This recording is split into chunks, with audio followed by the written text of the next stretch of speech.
Баткенде учурда абал туруктуу милиция кызматкерлери күчөтүлгөн режимде кызмат өтөөдө. Бул тууралуу Баткен облустук милициясынын маалымат кызматы билдирди. Маалыматка ылайык, Баткен облусунда ички иштер министринин биринчи орун басары Сүйүн Өмүрзаков облус аймагындагы укук коргоо органдарынын жана ички аскерлердин учурдагы абалды турукташтыруу боюнча иш-чараларын толугу менен координациялап, коомдук тартипти сактоо багытында иштерди үзгүлтүксүз жүргүзүүнү колго алууда. 30 апрелге карата Баткен районундагы кырдаал турукташып, ок атуулар токтотулган.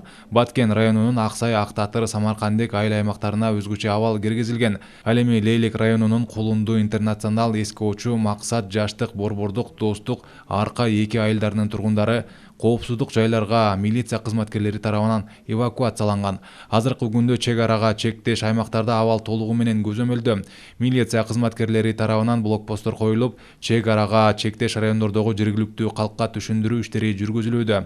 Абал туруктуу жергиликтүү тургундардын коопсуздугун сактоодо облустук ички иштер башкармалыгынын өздүк курамы, ички аскерлердин аскер кызматчылары жана башка күч түзүмдөрү менен биргеликте коомдук тартипти күчөтүлгөн тартипте камсыздап жатышат.